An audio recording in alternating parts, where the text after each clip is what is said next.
Hello, everyone who's already joined. We are going to give folks just 1 minute to arrive. Welcome very much, and we'll be starting in just a minute.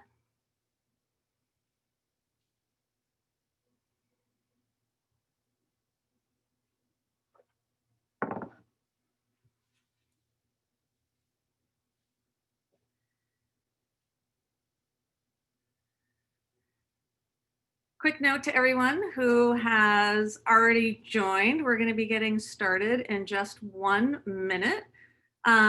Welcome, and really it's wonderful to see so many people here for the Griever's Guide to the Holidays. It is quite a holiday season indeed. One of the things that would be wonderful is if anybody wanted to say hello from where they are in the chat. We'll be using the chat a little bit throughout the session, so feel free to put questions or say hello or where you're from.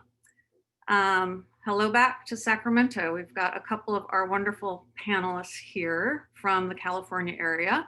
I am holding down the fort in Seattle, and we also have East Coast. So good morning to all the West Coast people. Good afternoon to all the East Coast people. And thank you so much for being here for Griever's Guide to the Holidays. I am very, very, very honored to have joining me today Devine and Rebecca Soffer and Alica Forneret. They will be able to introduce themselves a little more completely, but let me just say, like, if I started to do an introduction, I wouldn't stop for about a half an hour because these are some of my favorite humans and workers in this grief space that I've known for years or will soon be my best friend, whether she likes it or not.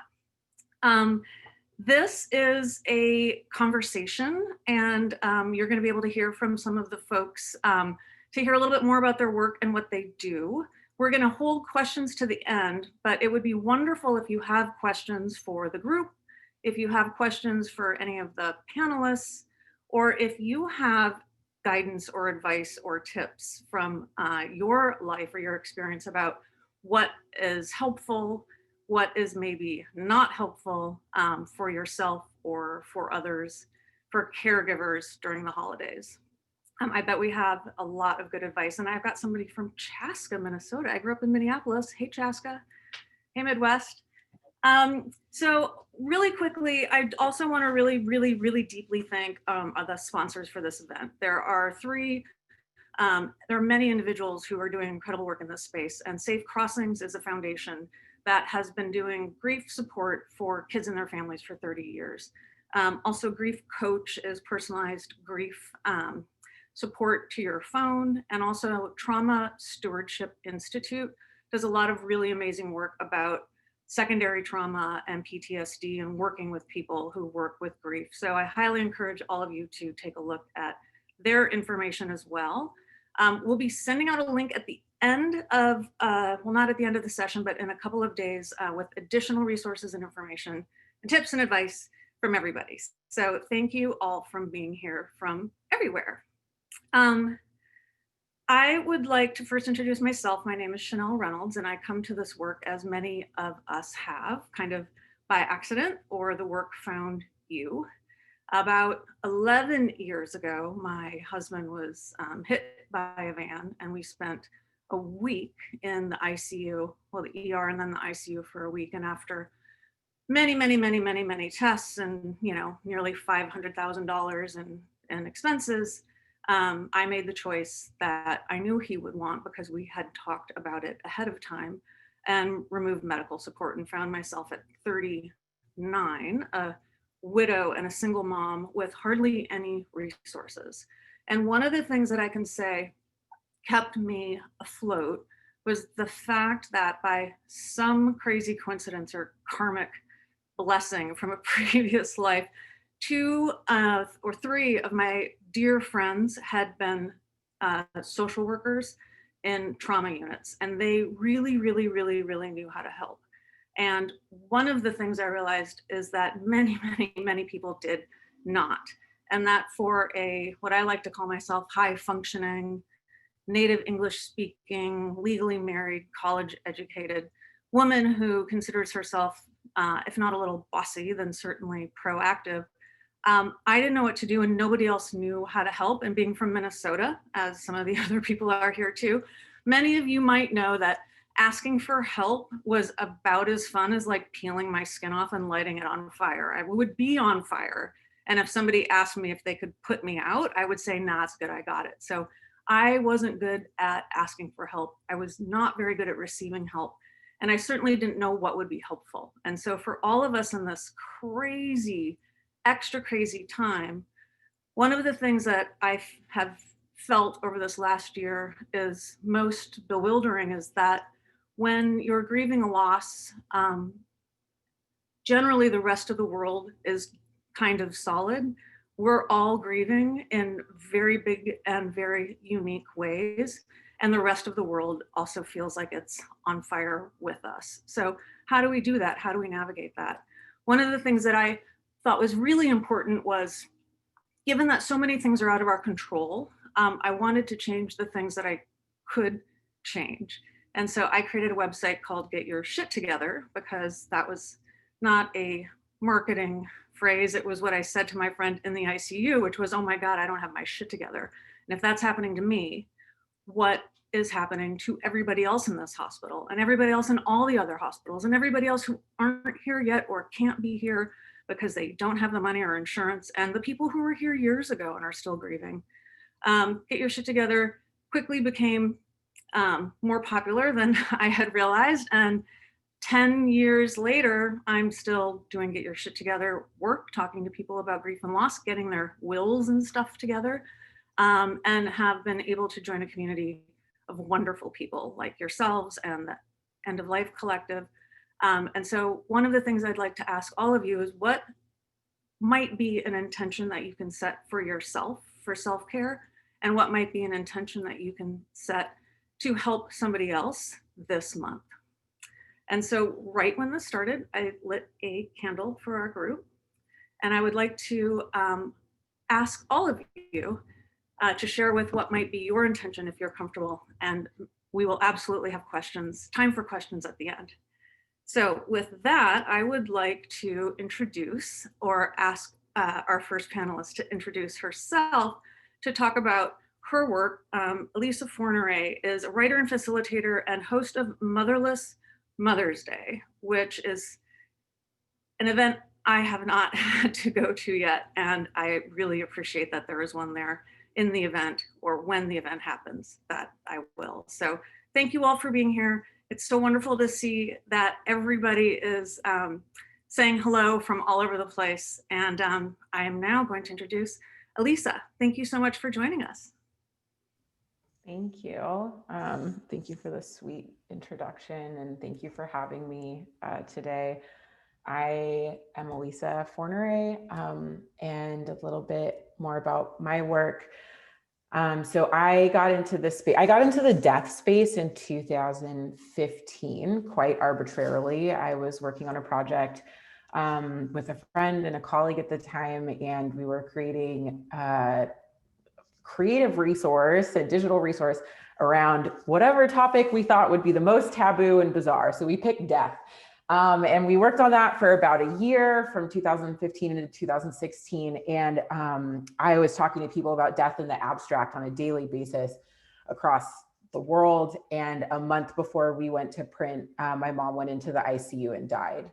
So I had been sort of in this world and talking to a lot of people and thinking a lot about death and grief and all of these pieces of what it looks like to discuss it in the abstract. And then when my mom died, I realized I should probably, like you said, Chanel, deal with my own shit and look at my own experience and look at my own grief and look inward. And when I started looking for resources, I found, honestly, it's like wild to me and really exciting to me to be in this call with y'all today, because usually the thing that I say is I found two resources that really resonated with me, and it was Megan's book and it was Modern Loss. And this is like wild because it was, those two resources really stood out to me at the beginning of my grief experience, in addition to Rachel Ricketts' work.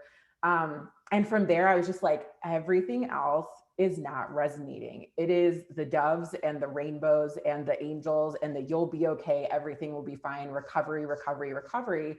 And it really didn't resonate with me. And in addition to that, I was not finding resources, frankly, from people that resonated with me who looked like me and who talked like me, who had skin like I do and a background like I do. So I just decided I will try myself. And as a writer with a background in writing and marketing and just creative work, I started putting together both my blog and then tangible resources for people whose moms had died. And so I was just trying to publicly navigate my own grief and what I was struggling with and what I found important and what I found also to be like the most challenging things that I wanted to be speaking about honestly and openly from my voice. And I got a really wonderful response from a lot of lovely people who were looking for an outlet to, I think, in some ways, just connect with. That's, I think, why a lot of us are doing this work is providing a resource that people can see themselves in to feel seen and heard in their grief. So I started doing events.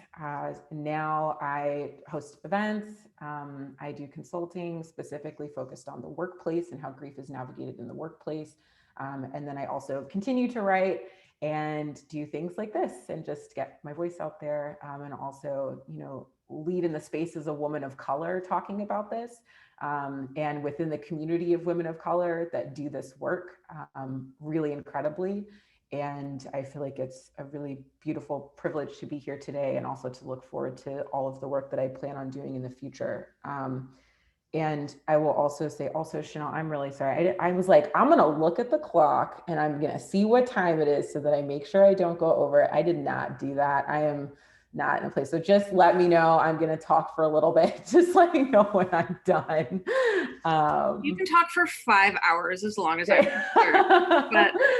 But no, please keep sharing. The part about grief at work, particularly, and in our current isolated homes, and also given the fact that we are talking a lot more about race and death and racism and what it looks like to be anti-racist. And my experience with my late husband, who was Latino, I was afraid of the care and treatment he would get would be less than because of his experiences growing up. So thank you for being the space. And if you have any advice or thoughts about navigating that space, or how to advocate and anything that I think a lot about work now in particular too, and we're just so alone, thank you. Keep talking. Yeah. In terms of the work stuff, that was one of the most challenging things for me. I found resources. I created my own resources. I was thinking a lot about it. And when I went back into work in a traditional workplace, I was back in a content marketing agency, which is like the worst place to, I think, go back to work for me, because it was just like hustle, grind. Like, we don't care about anything in your personal life. The grief stuff started really coming up because I was being told things by my managers and by leadership and people at the organization, like, you need to check your dead mom at the door. We come here to work. Or your grief, like, everybody has bad days. You can't just take a day off. And I found it really challenging to have conversations and to navigate those conversations as a person like pretty early in their career who really wanted to like be able to bring my whole self to work, because it felt good to be able to tell someone, today's going to be hard. I'm going to show up and I'm going to tell you that it's going to be hard. And like, we need to meet somewhere in the middle. And I didn't receive that in my first job. And I ended up at my first job after my mom died. So I ended up leaving. And now, it's the reason why I do so much of this work, because I've found that there are ways to be more supportive of employees, to be more supportive of, even for me as someone who works not in a, traditional hierarchical structure at the top of the ladder, like to support anyone at an organization that is going through loss, because it is universal. It is a thing that we will experience whether we're a CEO or we're an admin assistant. And to be able to cultivate a culture of care within an organization is incredibly powerful and incredibly important, in my opinion. My mom, like her being dead and my grief and my sadness does not go away just because I like clicked join on Zoom. And it doesn't go away at 9 o'clock and then come back at 5 o'clock when my day is done. And so sort of speaking about the realities of that and also helping people navigate it has been a real joy for me, because I know how much it meant.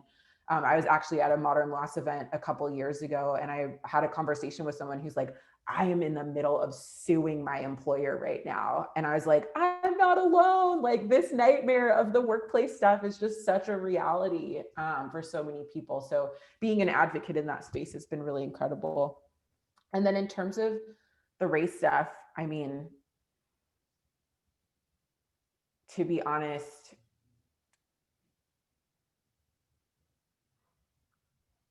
it is horrific to think about the fear and the anxiety around death and medical care that so many people of color, and especially Black people in America, are faced with on a daily basis.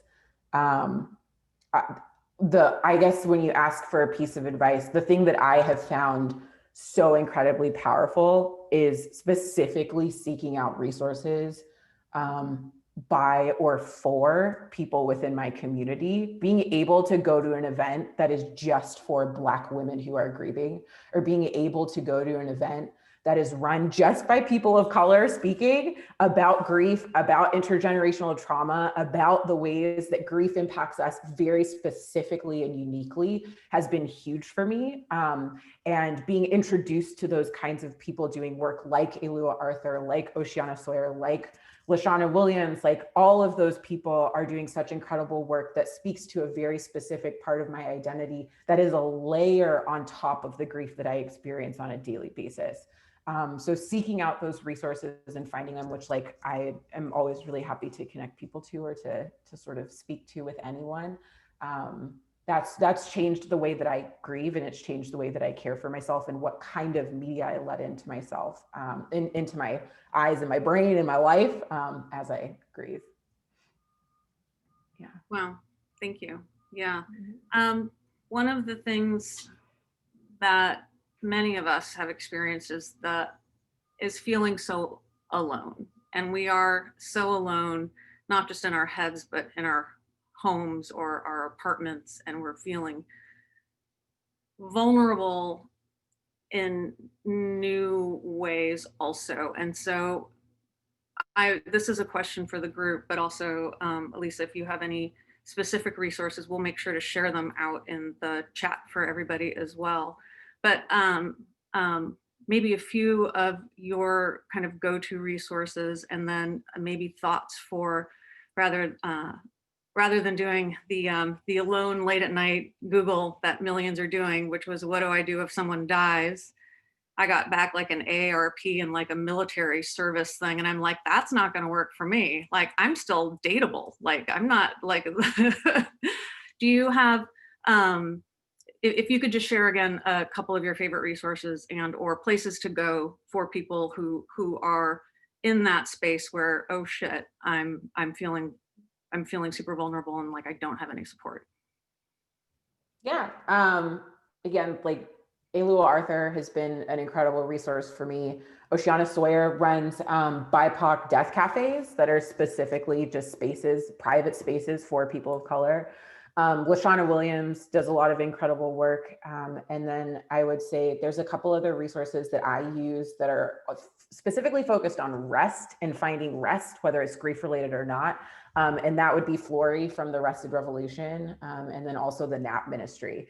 And the last I'll say, especially on the like social justice and anti-racism front, an incredible woman who does work in the grief space is Rachel Ricketts. And she was living in Canada when I moved to Canada, and is a wonderful resource.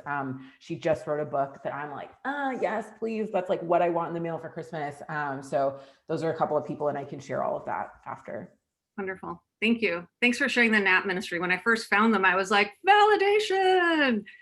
Nothing a good nap. Well, there's a few things a good nap can't solve, but a few things can be solved. So thank you so much.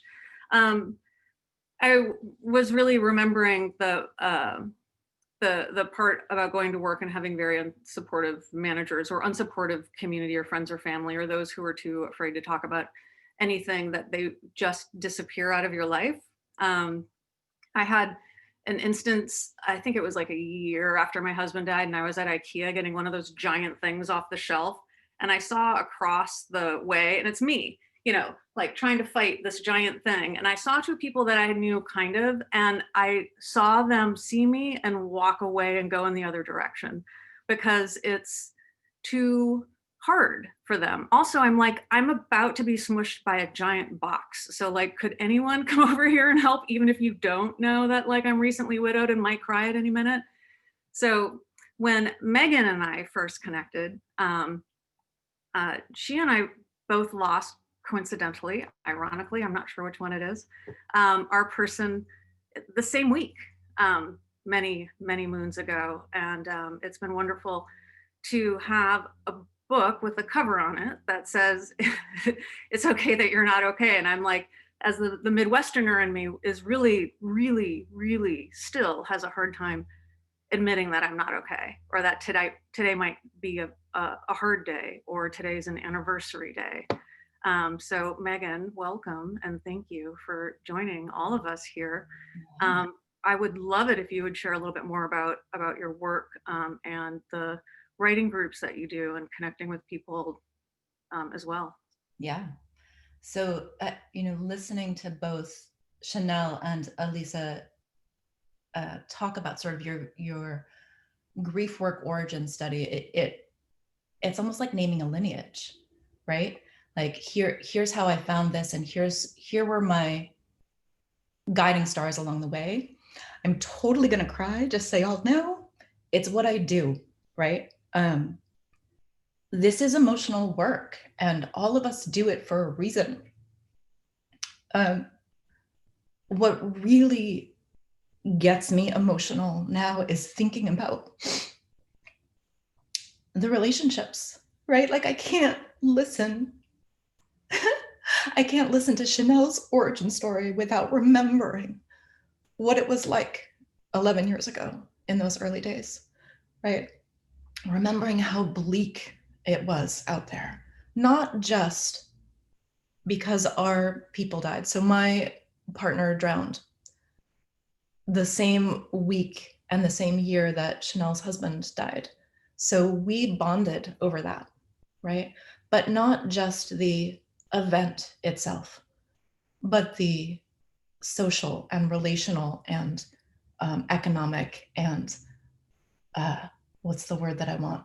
Career ripples that spiral out from a loss. How bleak that was 11 years ago, and how incredibly deeply lonely. And it is better, right? It's better now because of our work, because of Rebecca and Gabby's work, because of Alica's work, because of Alua's work. It's better, but we're not there yet. And I think that so many of us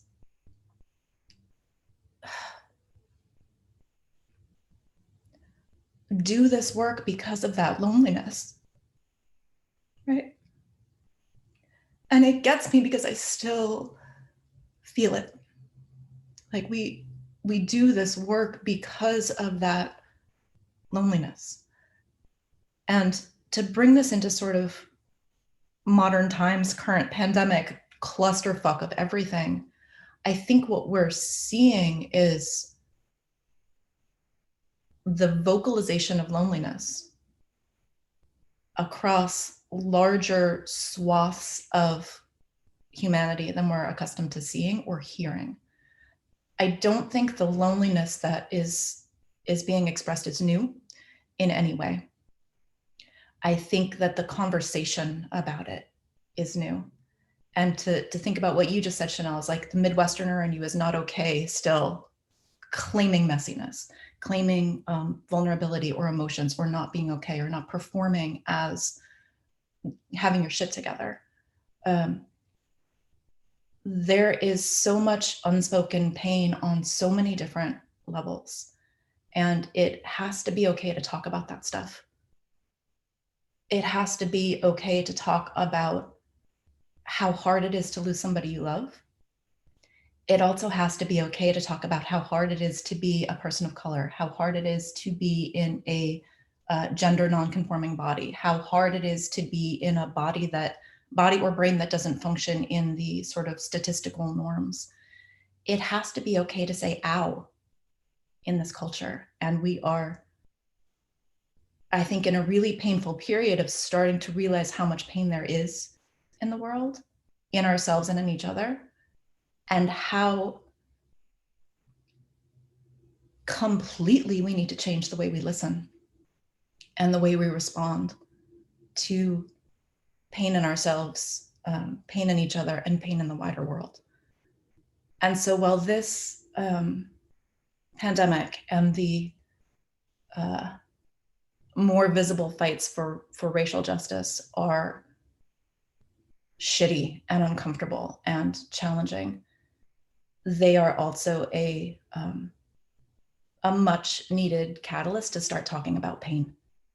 So I love to see, we've got nearly 300 people here with us today. Who knows how many more hundreds or thousands of people will join us in recorded form. But the fact that we can have these conversations and start normalizing pain, to me, like, this is how we start serving or healing or transforming that loneliness that, to me, is the core of all of the work that we do. It's that loneliness that was so challenging and so heavy and so bleak when Chanel and I were shoved into this grief world.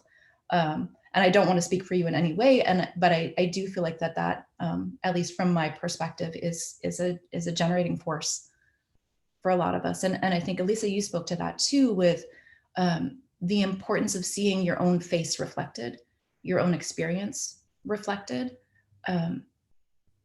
That validation and that acknowledgement of reality, of what it really is to be you in your story at this point in your life, like, that is the medicine. It doesn't make things suck less. It doesn't fix whatever is happening in your life, but that validation and that reflection and that acknowledgement is what lets us survive, right? So I kind of can't introduce myself without crying, because it's still important to me that we start listening.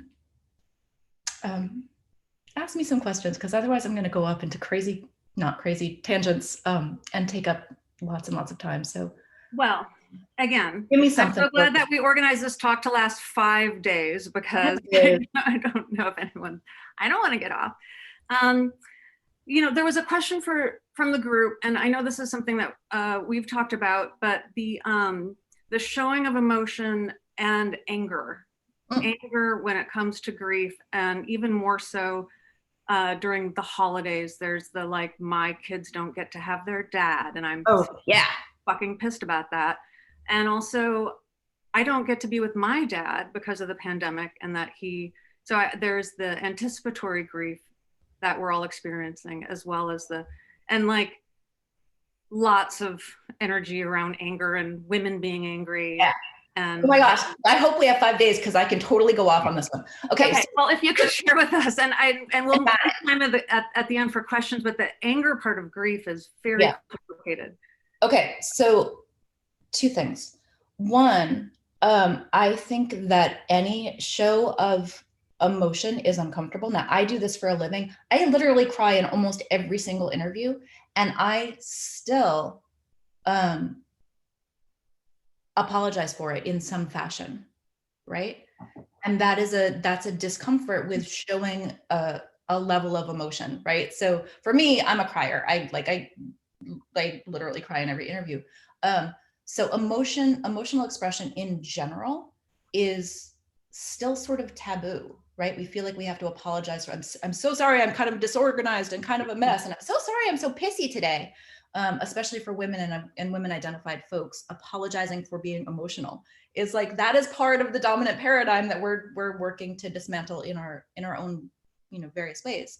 But anger, yeah. And I think for me, I can't talk about grief and anger without talking about compassion wars, right? We see this a lot in grief competition. If somebody says like, I'm so stressed out by this pandemic and like homeschooling my kids and having to change my work hours and I don't get to see my friends and my family for the holidays. And then you've got somebody who can't see their family for the holidays because their family is dead, right?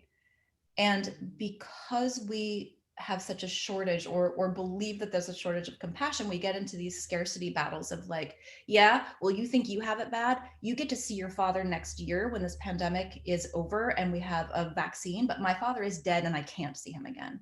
So sort of this, how dare you be in pain? And what I always come back with is that like, this is what happens when we don't honor each individual story, right? We treat compassion as a scarce resource. We can't support you because if we support you, then there's not enough support left for me. And that is actually the way that we treat compassion in Western culture is you can't be sad because nobody paid attention to me when I was sad. So we get into these skirmishes, these pain skirmishes. And it does make sense and I get it. And I think one of the things to notice is when we do that, like when you find yourself getting angry or territorial about somebody else's pain story or somebody else saying they're having a hard day and you feel like you don't get to have a fucking hard day because my day is worse, to notice that that's what's happening and ask yourself like this, can I offer some compassion and some validation and acknowledgement for that person's suffering without it taking away from the support and validation that I need for myself, right? Like any other internalized system of oppression, it means being aware of when we're operating inside that. So some anger is about that shortage of compassion and support, and that needs to be heard too, because that's part of this wider picture of, we're really kind of wrought at allowing other people to be in pain, and having that not take away from ours. It's part of that like grief hijacking, right? Like you think your day is bad, my day is worse, or it's sort of that trauma one-upmanship that happens. So that's all my lead in to talking about grief and anger. Like anger gets such a bad rap, right? It's like, oh, it's one of the dark emotions, which dark emotions as a phrase, everybody is racist. But these like challenging negative emotions, that's where anger sort of gets shoved. And like all emotion is a reaction to something. It's a response to something. Emotions are information, right? And anger is a sense of injustice. It makes sense that you're angry about something that doesn't feel fair, right? Yeah, there are a lot of comments about anger, so I want to make sure that we have the opportunity to come back to that. Thank you so much. The part about being, our feelings, showing our feelings, one of the things that we've talked about, and one of the things Rebecca and I have talked about, and also is in your book and your work, role modeling, positive role modeling of grief. And when, we're talking right now, we're in this holiday season, and I recall one story. It was a few years after my late husband died, and I had been so trying to keep my shit together and make sure that my husband's death didn't ruin the rest of the life for my kids, that I was like keeping the plane up the whole time. And one time my son, who was much younger then, said, "How come you never cry about Papa?" And I was like, oh, I did it wrong. So trying to role model grief and your emotions. And Rebecca, I know that so much of your work with modern loss and connecting people as well. Like, I would love to hear, well, I'd love for you to introduce yourself to the group and also hear anything that you may want to share about grief in the holidays and role modeling loss, or teaching people how to be with their grief and express it as well. So thank you. Thank you. And thank you for, Megan, I was just like transfixed by you. I think I even like took a short nap with my eyes open because you were like equal parts like relaxing and so poignant. And Elisa and Chanel, it's just, I feel like I'm like hanging out with people I really love very much digitally, and it means a lot. So thanks for having me here. So my name is Rebecca Soffer, and I run something called Modern Loss, which, as Elisa said, she founded a few years ago. We launched it, my co-founder and I, Gabby Berkner, we launched this in November of 2013. So we just celebrated 7 years of doing what we do. We are basically a movement to eradicate the stigma that still surrounds honest talk on grief and loss and the forever aspect that comes alongside it, because it's not just that first 365-day period of time where, everybody assumes on day 366, or a lot of people would like to assume that it's a whole different ballgame. When it's been a year and a day, you're in a new phase of it. And you probably are, but it might look like a phase that it looked like, when you were 2 months into it, because grief is just like a beast that you have very little control over. And so you can only control what you can control. And what you can control, in my experience and the experience of people who are part of the Modern Loss community, which in essence is an online publication that publishes various narrowly focused essays, personal essays, resources, practical advice around one aspect of the grief experience. And when we say grief for modern loss purposes, to do what we do really well, we define it as grief to death loss or anticipatory death loss, et cetera. We know that there are so many valid forms of grief out there. But that from death loss, from grief, it's anything under the sun, right? It's all the stories in the world. And frequently I find myself describing modern loss to someone who's never heard of it as like, hey, have you heard of Humans of New York?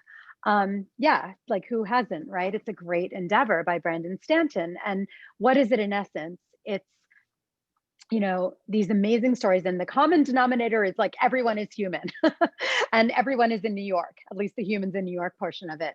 But beyond that, you get every story under the sun. You get stories about sex and identity and work, relationships, friendships, career choices. All of these amazing things stem from this. And the common denominator for modern loss is that we have all these stories, but they stemmed from the fact that there was a loss. And so we're trying to show that grief and loss touches everything. It's, when people say you're politicizing grief, you're not. Like, grief touches everything. It touches politics, it touches industry, corporations, it touches everything. And we're trying to kind of universalize it, make it really clear that, like Elisa said, you don't check your grief at the door when you get to the office in the morning. It's with you when you're in like a writer's room in a meeting, which is what I was in. The reason I do this work in the first place is I had just turned 30.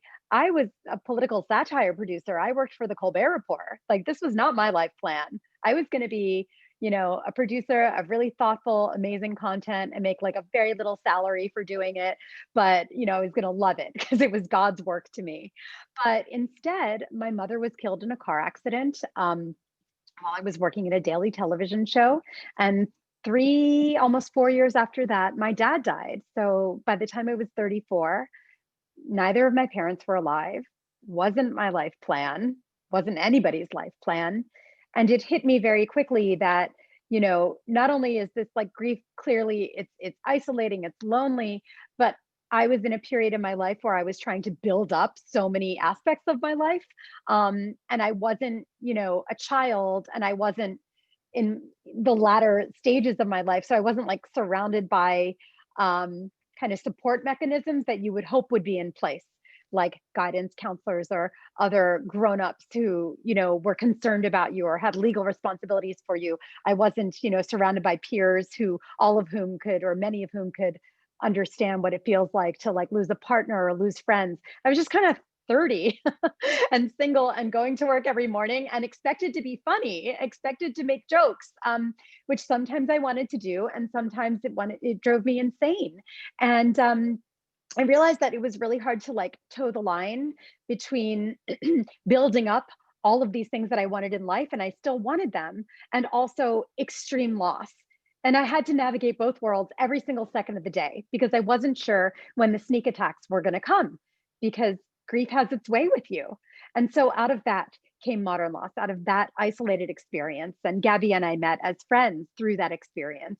And so we are really a movement. And I think that, Chanel, when you ask about, you know, modeling grief and sharing our stories, Modern Loss was founded on the tenet, because I'm a storyteller, I'm a producer, I'm a writer, an editor, Gabby's a journalist, that storytelling is a change agent, right? And I'm not a therapist, and I'm not, you know, I don't have any like letters after my name except for like MS, which I'm very proud of, Master's in Science, even though like not a scientist, but that's what they give journalists. But I learned through experience and through community and through the desperate need to not feel muzzled going to work or talking with friends or talking at cocktail parties, you know, or on dates. I didn't want to feel muzzled talking about my life and my grief. And I didn't want to feel like I had to talk about it all the time in a way that would bring the record to a screeching halt. Sometimes I really had to mention that my mom was dead because it was context for a lot of other things. Sometimes I really had to mention that I had to sell my parents' place because there was no one living left in there. And I had to deal with all of this shit like estate management and becoming an adult like really quickly at age 30, which, you know, when you're in New York at age 30, you're really not an adult. Like you're living with a Jennifer convertible and a college era coffee table in like a tiny closet. That's just the way that it is. And so it dawned on me that the idea of being able to share my story, like I put myself like in that position in my mind, and it felt so much lighter than all the effort that I was spending on pushing it down and like doing like, which I love, like the Indian head bob, which can mean anything. It's like not a nod and it's not a shaking of the head. It's like, or like it's like the most genius gesture ever, which means neither like here nor there or yes or no. And I was tired of like trying to be vague with my answers. It just took so much energy to try and create an alternate narrative. And I just wanted to feel like I could let my shit out and not have it be this huge dramatic thing, and not have it be something where people thought they were going to catch my grief. Because Right, it's like not contagious, FYI. Like, right, and right. Yeah, also talking about it doesn't kill you, it turns out. it's not going to kill you. I mean, it hasn't killed me yet.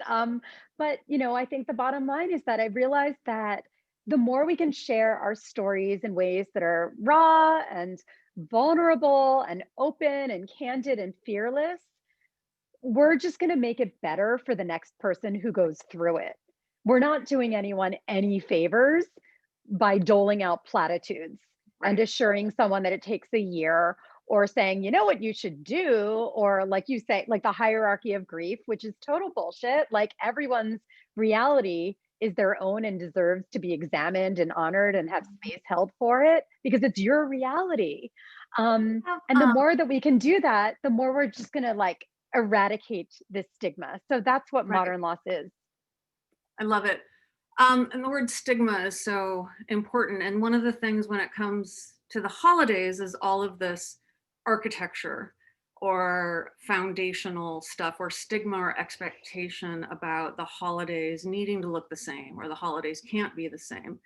I spent the first few holiday seasons or rounds of holidays out of the country because I just couldn't even be in the same country because nothing was the same, and I knew enough to know that I couldn't pretend, but because a lot of people are talking about holiday season and navigating that. And I know the gifting thing, like you cannot go get a coffee without everything tied up in pretty boxes for the Right. last month and for the other ones. And gifting is like, I mean, gifting is such a beautiful thing to do. And when you don't have those or you can't have them, can you talk a little bit about the gift exchange that you do and the gift guide that you do? Because when you don't get to get a present from mom, Mhm. like how have you approached that? And also I think that's going to be helpful ideas or suggestions Mhm. for people as well to take care of self and others during this shitty, awful, amazing, brilliant, gorgeous, terrible time of the year. Yeah, I think that's a Hallmark card somewhere. Or it's like a category. It should be very hyphenated. But yeah, one of the things that we do, everything we do is communal. You go onto modernloss.com and you don't see my byline everywhere. It's literally just not about me. It's not about Gabby. It's about community. It's about giving a platform for other people to share their stories and share their narratives, because if not, the world is going to create it for them. And I don't like to say that's a very empowering thing, because like we all have power, we just have to use it. We don't have to empower ourselves, but it reminds you of the power that you have when you just put your shit out there in the way in which you feel comfortable doing it. That's also excellent modeling for other people. And it encourages them to do the same. And so with regard to the gift exchange that you mentioned, a few years ago, I had just had a baby, and specifically 3. And I had just come home from the hospital and Mother's Day was looming. And it just hit me that I was like, oh my freaking God, I have to like go through, like I have a newborn, my mom is dead. My dad is dead. Like there's no one coming to save me through this. I had a book due. It was very overwhelming. And for some reason, I got fixated on Mother's Day and how I was still really resentful that, I couldn't like take my mom to some weird brunch and like write her a card, and that no one was going to really think to acknowledge how hard it was for me because she had been dead for several years by that point. And I wanted that acknowledgement because I also had just had a child come out of my body and I was a lot of very hormones everywhere.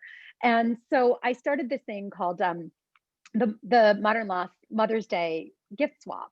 And it was a crazy idea. And I didn't like boiled this pasta spaghetti, threw it against the wall, wasn't sure how many strands were going to stick. And I put it out there to say, listen, Mother's Day really sucks. Even if like you have this intact looking family, it can suck.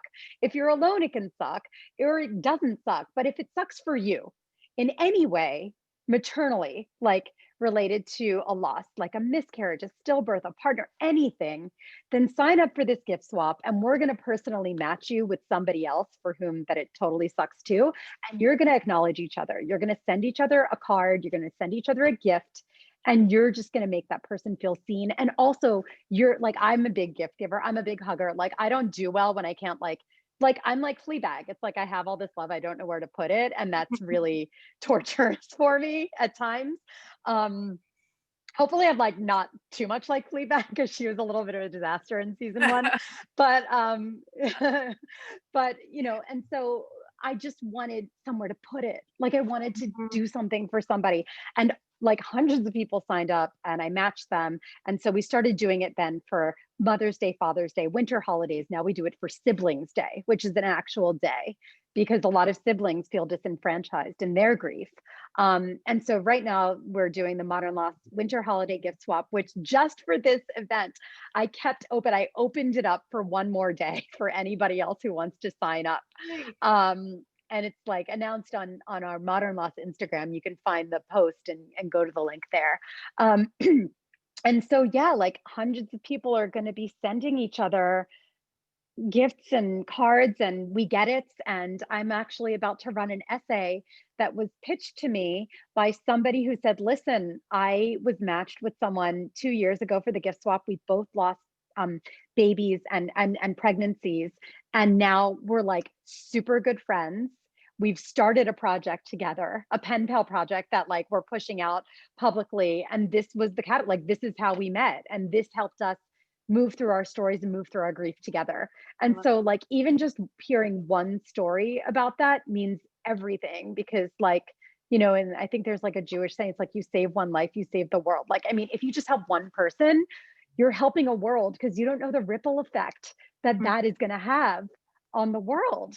And so that's what we do with the gift exchange. And of course, now, you know, we have a gift guide that I just published like 48 minutes ago. It's the Modern Lost gift guide for grievers and those who Love it. love them. And You it's know, full of lots of stuff. I So, love you that know. so much. We'll make sure to get links to everything in the chat, and we'll also make sure to do a follow-up so we don't lose any of these great things. Okay, so we're 10 minutes away from the first hour of our 5-hour talk today.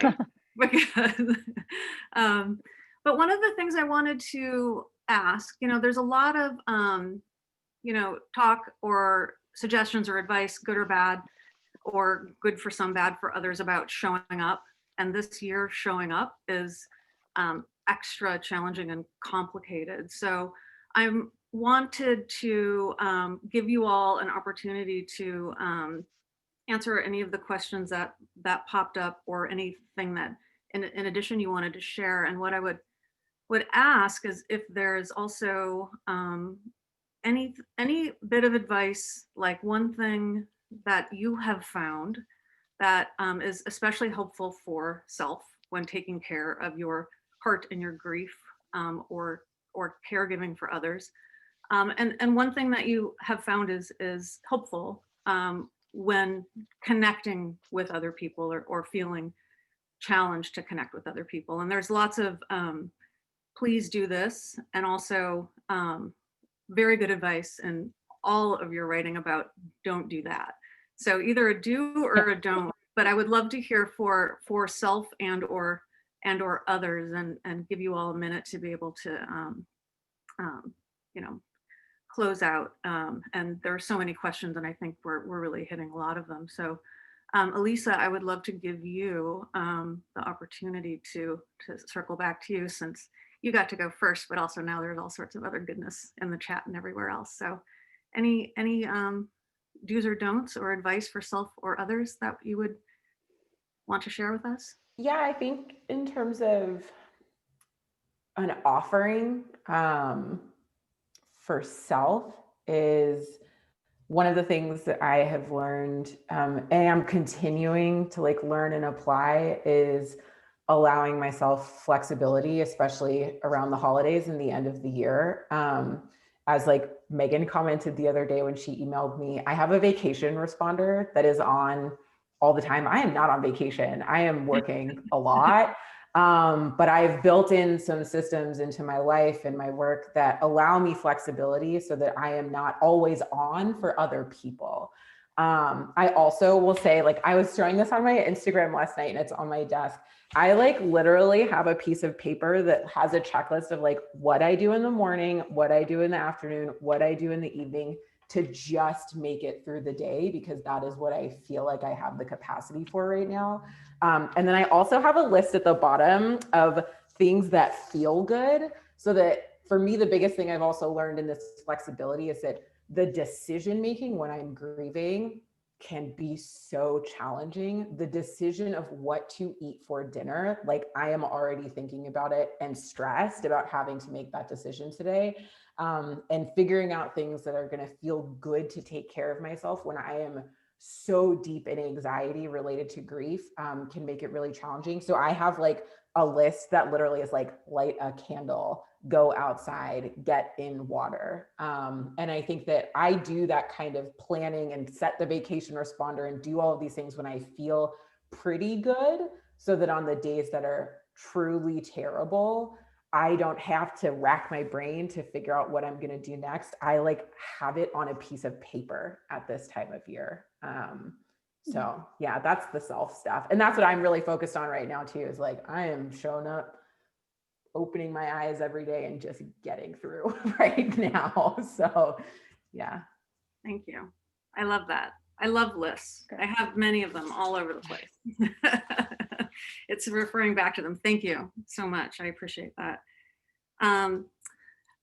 Megan, Yeah. advice for self or others, do's or don'ts, one of my favorite things that I refer back to, and I don't have a copy of your book with me because I always give them to other people. Yeah. Like the one or two, and Rebecca, like, I'm like, I can't keep a copy of your books here because everyone's like, what do I do? And I'm like, here, take that. Fine. But would love to hear from you, like navigating this holiday, what can be helpful? Yeah. So my for self and for others advice is the same thing, and it's don't assume, right? I think that we I mean it's a human thing to make assumptions about other people, right? Like, oh, the holidays must be so hard for you since your sister was killed, right? Maybe it is, but maybe somebody feels like the holidays actually feel like a comfort right now because it was a really beautiful time that we shared together, and I can lean on that. But we don't know what something is like for somebody else if we don't ask. And the same thing is true for ourselves, right? Like, you've never had to live this loss inside a pandemic, inside whatever other disasters, small and large, are happening, right? So one of the things that you talked about a couple of times today, Chanel, was this idea of holding ourselves up to some ideal of what the holidays should look like, whether we're performing that because we think our kids need it, or because we want to show the outside world that, or we don't want to do wrong by the person who's died. Those are all assumptions, right? And assumptions are not bad, but we always want to check them out. Like, is it true that my kids want the tree or the menorah, or they want to do this gift exchange the way that we've always done? We don't know unless we ask, right? So it's also true for ourselves, right? That was one of the things I said in there. Like, what do you want for yourself during this holiday season? What do you want today? Don't assume that you need what you needed 10 years ago when your partner died is the same thing that you need this year when you've lost your job and you're worried about your, elder folks in your community. It's not going to be the same thing. You've never had to live this day before, and neither has the person next to you or the person next to them, right? There is no one right way to do the holidays, just the same way there's no one right way to do grief. There's no one right way to do anything except probably for coding a website, because that's binary. But I love that, asking that question, right? And so one of the things I want to go back to that you brought up, and I promise I will be brief here, as brief as I can possibly be. What do we do about the holidays and kids with grief? I think you ask questions, right? That's that role modeling of like, I don't know how to do this holiday season without your dad here. How are you feeling about it? What feels important for you to do this holiday season? Not everybody's going to agree. You're not going to make everybody happy, but if everybody has a voice, we go back to what I was talking about earlier, like everybody has the right to their own voice. We can't always meet those needs, but we can hear those needs. Mm-hmm. Yeah.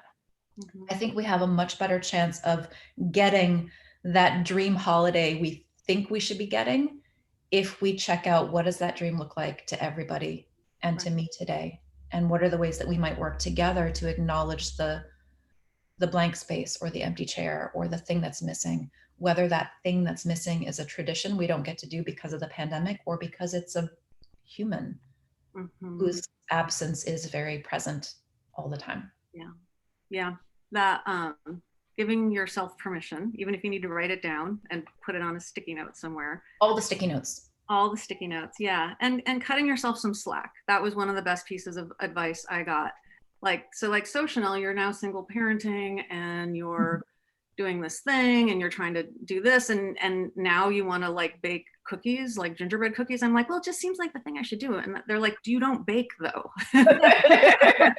Right. Like the thing. And I still don't. I'm like, oh, right. Cut yourself a lot of slack. There's no things that we do trying to hold ourselves up to some ideal, and that ideal is manufactured anyway. And that is true in grief. That is true in anger. That is true in holidays. That is true in any time of stress or any point of pain. Is like, quit performing shit because that performative ideal is made up.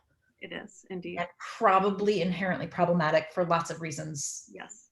So just please yourself and listen to those around you. That's another note. Stop it. Stop it. Stop, Stop it. it. Stop it. Just stop it. Yeah. One of the things, priceless, timeless, forever advice. Rebecca, one of the things I remember in the Modern Lost book and in the website is a lot of the illustrations and the guides as well, like the very funny versions of do this or don't do this. And I know that's very, very popular as well. I'm curious if you have a couple thoughts to share with us to close out our Griever's Guide to the Holiday. I mean, yeah, we're big fans of like, don't do this. Not for people who are moving through grief, but for like offering support. We're pretty convinced that there are like just empirically some things that traditionally don't work well when you're trying to, help somebody who's grieving. And I mentioned some of them, like the platitudes, the at leasting or comparing or brushing aside, or, complete silence, ignoring, not normally the way to go.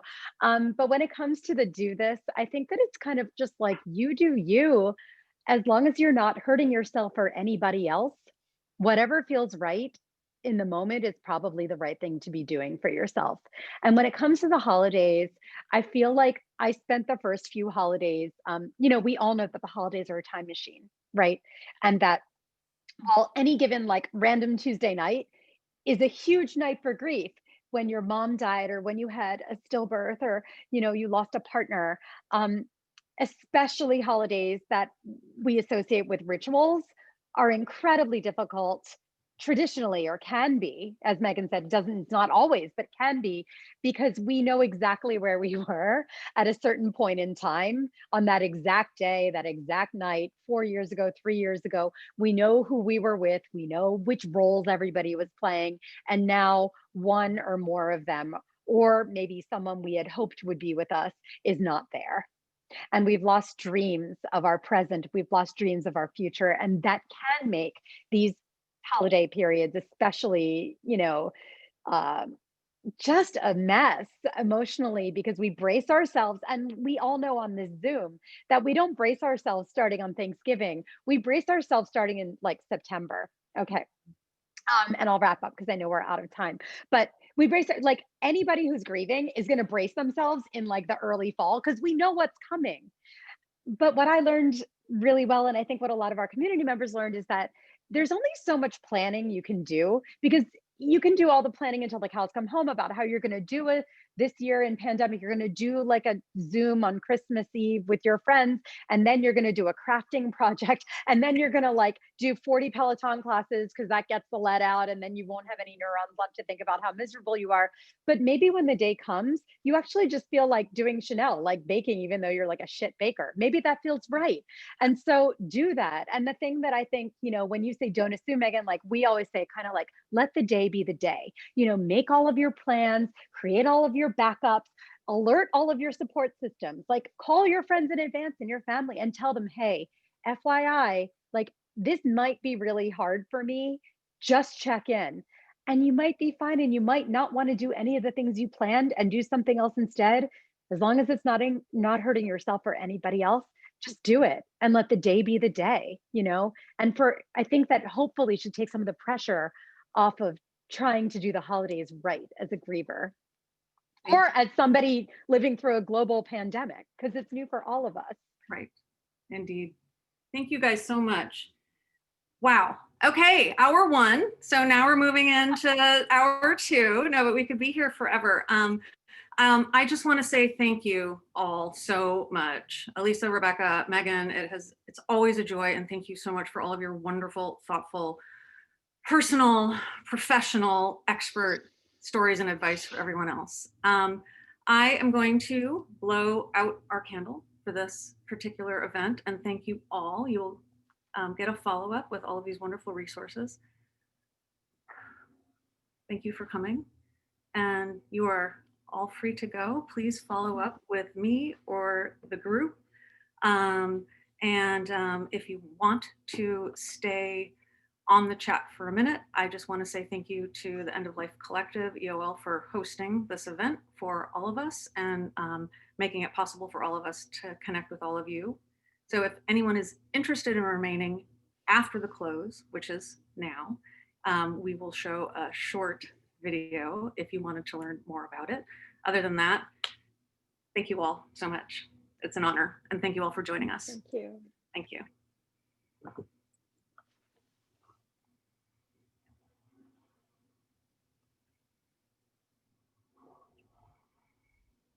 Life is a journey. There is a beginning, middle, and an end, with some exciting mishaps and adventures along the way. And yes, every journey has a final chapter. The final chapter of our life and the lives of our loved ones is filled with many challenges, many decisions, questions about wills and advanced care directives, memorials, and quality of life. For the last 8 years, we have been talking to people about their end-of-life wishes, a lot of people, sparking over 1 million conversations, talking to the young, the old, and the in-between. We learned a lot, and a light bulb went off in our head. What if there was a beautiful, welcoming place to go that would turn this task of thinking about the future into something engaging and meaningful? A place that could help us feel calm, a place where we were not alone. At the End of Life Collective, which we affectionately call EOL, we have gathered hundreds of the best caregivers and service providers together in one place. We built a community of the most knowledgeable end-of-life teachers and guides. We built simple tools so you and your family can create a complete plan, all in one place. And we made it free and available to everyone. On EOL, you will find service providers to help you with financial and legal planning, for wills and trusts, and medical documentation. You can explore insurance options and find the best in later stage living. We will help you if you are in the middle of a difficult time and are looking for memory care or the most trusted hospice and palliative care options. Maybe you are planning for a funeral or are interested in green burial, or perhaps you are struggling with grief. You will find a community ready to help you with all of these things. And most importantly, EOL is focused on wellness. We are committed to helping people live the best lives possible, even in the hardest of times. At Round Glass, we strongly believe that the last chapter of our life, even if it is very far off, has so much to teach us, so many gifts to give.